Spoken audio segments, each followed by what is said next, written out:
What y'all know about it?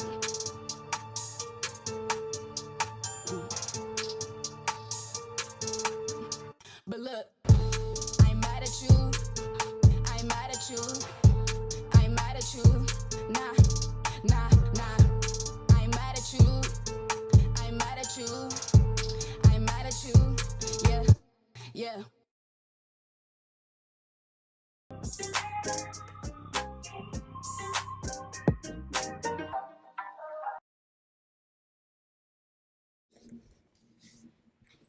Hey, what's good? What's good, Josh? DEEZY, baby. You already know. We about to get into this video. Dang, why that kind of low-key rhyme, though? Oh, rap for the building. Yeet. Nah, I'm just playing. All right, anyway. I'm going to be reacting to top 10 Criminal Minds episodes based on true events. I'm ready for this. I love a good crime show. I love a good crime investigation. You know what I'm saying? I love it. If I've always said, you know, to agents I've talked to that I see myself playing a role in something like Criminal Minds, something like Law and Order SVU. You know what I'm saying? Whether that's like a crazy demon kid or just a detective or some crap. I don't know if I'll be a detective, but you know, I would be like the defendant, a suspect. You know what I'm saying?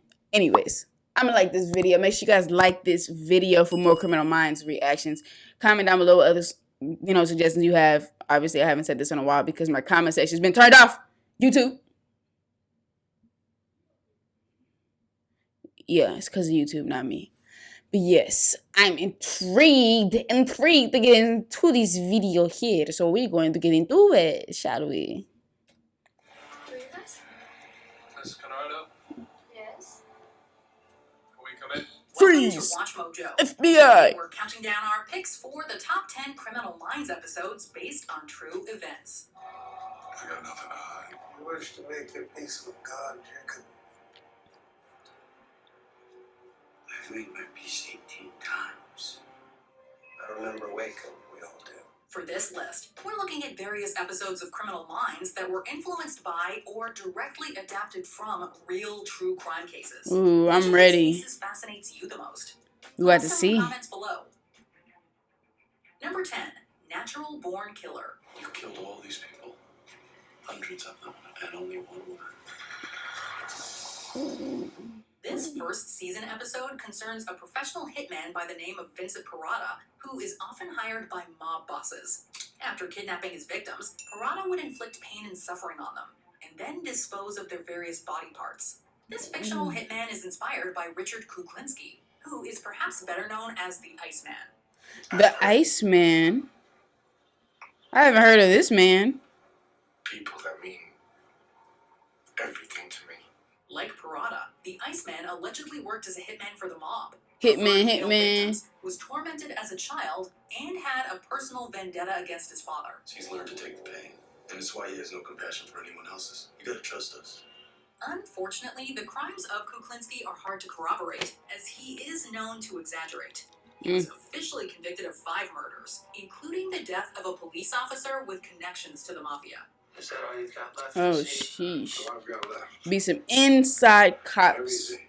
That I have a cat for. I'm getting cold again. Number 9, Broken Wing. In season 14, a nurse by the name of Douglas Knight injected his victims with opioids and masked their deaths as tragic overdoses. That is just terrible. By doing so, he successfully evaded both suspicion and capture, at least for a little while. The character of Knight is heavily influenced by Donald Harvey, an angel of death from Ohio who worked as a hospital orderly. Unlike Knight, Hospital Harvey orderly? did not have a single modus operandi. Rather, he was known to harm his victims through a variety of methods, including cyanide poisoning, suffocation, shutting off ventilators, and injecting HIV into his victims' bodies through tainted fluids. Oh, that is insane. Dude, nobody is safe out here, bro. You can't be safe in the church. You can't be safe in the school. You can't be safe in the hospital. You can't be safe in your own home. bro, in a store where you're gonna get food. Like, that's crazy. And on certain levels, raised some doubts as to whether or not this guy was reciting some sort of fantasy.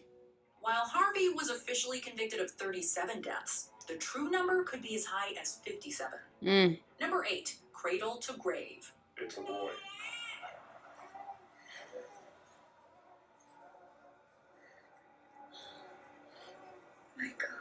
Season 5's Cradle to Grave is certainly one of the most upsetting episodes of Criminal Minds. It follows Arizona couple Robert and Linda Ryman, who kidnap young women, impregnate them, steal the Oh, resulting I remember babies to this raise as their episode. own, and then dispose of the victims. Yeah. I always knew you'd come to our door. I remember this episode. This was crazy. This story is loosely based on the kidnapping of Oregon woman Colleen Stan. Oh. Stan was hitchhiking in 1977 when she was abducted by Cameron and Janice Hooker and subjected to similar horrors. She's the kidnap victim, once known as the girl in the box, imprisoned for 7 years in a wooden crate. Oh She my finally gosh. escaped in 1984. Cameron was sentenced That's to when my 104 mom was years, born. and Janice was granted full immunity for testifying at his trial. Aside from Cradle to Grave, the case also inspired the movie The Poughkeepsie Tapes. Funny. No, it's not. You shouldn't get in strangers' cars.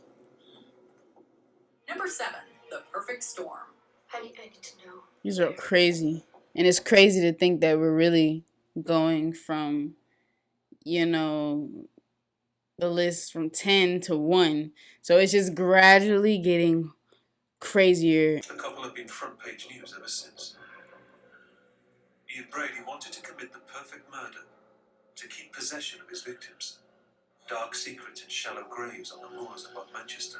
Another influence is David and Catherine Burney, who abducted and murdered 4 in Western Australia in 1986. A 5th victim escaped and led authorities to their location. We drove past the house. She actually became quite upset when she pointed the house out. And at that point, we realised Dang, he got this everything on she said, tape. we were satisfied that everything she said was absolutely accurate. You know, we were convinced it just wasn't a made-up story. But the DVD commentary reveals that the biggest influence on the episode was the case of Paul Bernardo and Carla Homolka. This was a Canadian couple who kidnapped and murdered numerous people in the early 90s, including Homolka's younger sister, Tammy. Homolka didn't lift a finger to save her sister from Bernardo. Number 6, Ashes and Dust. Another episode from Season 2, Ashes and Dust concerns serial arsonist Vincent Stiles. A pharmaceutical salesman by day, I think I remember Stiles this would one sneak into too. the homes of wealthy businessmen, douse the place in kerosene, and set it on fire with a lighter. He would then watch the families burn while wearing protective equipment. That's insane. Sorry you lost me. If you really think about it, right? Innocent family. You have the victims. That's what the suit's for, right? So you can see the terror on their faces. This story is loosely based on the case of Paul Kenneth Keller, a serial arsonist from Washington who is directly mentioned in the episode itself. There was a serial arsonist up in Seattle, early 90s. Paul Kenneth Keller. Yeah. He used to drive around Mm. all day selling advertising for his dad's agency. Picking out places. That's cool. So that's kind of cool. That's dope, actually. They mentioned the killer that they were doing an episode based on, which makes sense though at the same time. It's like, it really does make sense. Say there was an episode about a guy doing something similar to like what Ted Bundy did or something.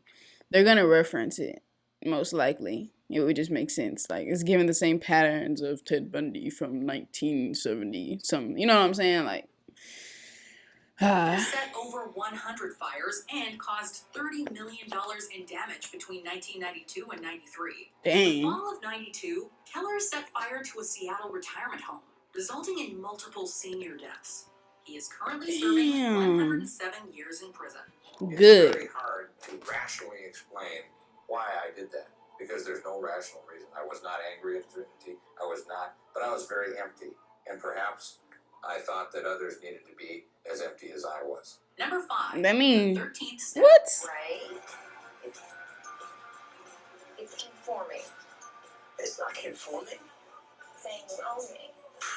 That's an old-fashioned way of looking at things. This doesn't look Ray familiar. Donovan and Yeah. Sydney Manning were the subjects of the 6th season episode The 13th Step. Hailing from North Dakota, these two terrorized the northwestern United States. What do you want me to do? There's nothing you can't do. Sorry.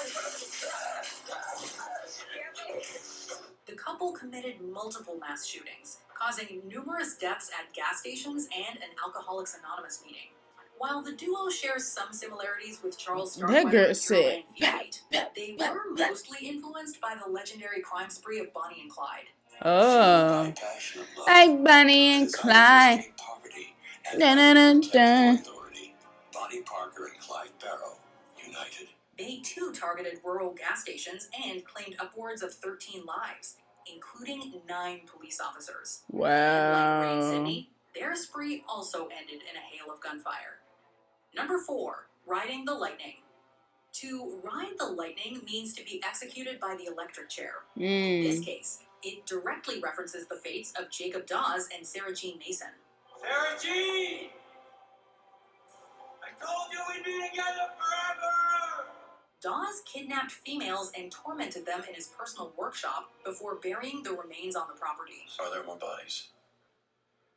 If I told you that, what would I have left for myself? His wife, Sarah Jean, did not take part in the deaths, but also did nothing to stop her husband. Yeah, Dawes I shares think many similarities with John Wayne Gacy. He too targeted one specific gender. Contrary to Dawes, he only targeted males, and he also buried his victims under his house. Gacy was the epitome of evil. Yeah, that was wild too. I watched that documentary. Which gave him the ability to be the most evil guy in the world. Number 3. One Hell of and them. Back. Serving as the 2-part 4th season finale, To Hell and Back concerns murderous brothers Mason and Lucas Turner. Mason is the leader of the operation, manipulating his brother, who is mentally disabled, into committing dozens of crimes. You don't have to Oh tell me yeah, I others. remember this one too. Mason says always. Mason doesn't want us to be friends, remember? Their horribly violent crime spree culminated in a staggering number of deaths. How many victims were there? 100?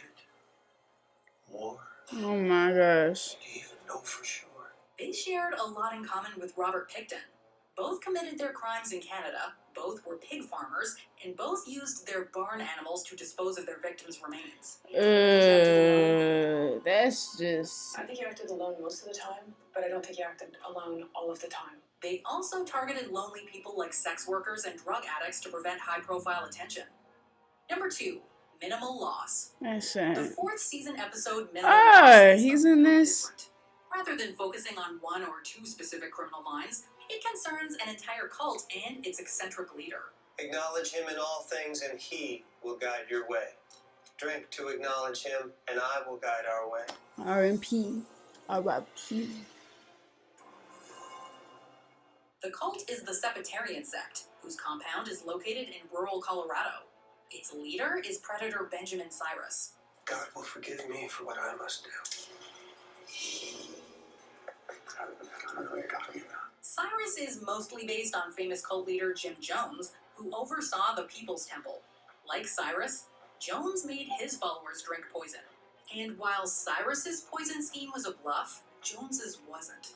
And hundreds of People's Temple members died on November 18th, 1978. I think the lessons of Jonestown is to really go within so you don't have to go without. Jonestown Massacre. I've never heard of this. Disastrous hostage crisis at the rural compound also shares many similarities with the deadly Waco siege in 1993, which resulted in the deaths of many Branch Davidians. Huge numbers of Americans watched this play out on their television sets, and the ending was incredibly horrifying. Before we continue, be sure to subscribe to our channel and ring the bell to get notified about our latest videos. You have the option to be notified for occasional videos or all of them. If you're on your phone, make sure you go into your settings. All right. Or The Longest Night. I'm not afraid of you. Who the creepy? Is that that guy? Oh my gosh. Oh no. Oh no. He's from Home Alone. Lost in New York, right? He played the concierge. Is that how you say it? The guy that was in the front in the hotel. He was one of the main ones that was after Kevin since he had got to the hotel. I could tell the. You really think that matters that much to me? Turning in his scariest performance Pennywise in this two-parter, Tim Curry portrayed Oh, he Billy was Flynn, Pennywise? who is nicknamed the Prince of Darkness owing to his penchant for taking lives in the dark. He would usually strike during a rolling blackout, breaking into a house and murdering most of its occupants. I need to watch this one. I don't remember this one. The influences behind Flynn are many, but he is largely based on two specific people. Who? The first is Gordon Cummins, who struck during wartime blackouts and claimed the lives of 4 women in 1942. The other is Richard Ramirez, aka the Night Stalker. Such is his reputation that...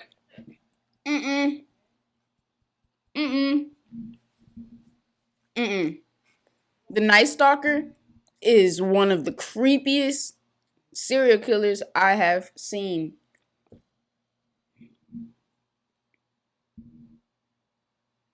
And the story is insane. The documentary, if you haven't checked it out, it's on Netflix. At least it was. I don't know if it still is. The security was set up outside the courtroom, and many spectators crowded around for a glimpse of an accused serial killer. Both he and Flynn had horrible teeth. Both broke into homes in the dead of night, and both were accosted by a gang of angry civilians. He said something in Spanish about, I'm lucky the cops are coming or something. Because he knew everybody was going to finish. All the neighbors just hung together and got him. Do you agree with our picks? Check out this. Child. This was top 10 Criminal Minds episodes based on true events. This was crazy. Definitely fascinating. I don't know which one was most fascinating to me. But they were all crazy. And that's all that matters. They was all crazy. Some of them I hadn't heard before. Some of them I had. So, y'all let me know which one was the craziest to you guys. But thank y'all for watching. Thank y'all. Thank y'all for watching. Y'all stay lit. And stay tuned, of course. Stay tuned and stay lit. Yeah.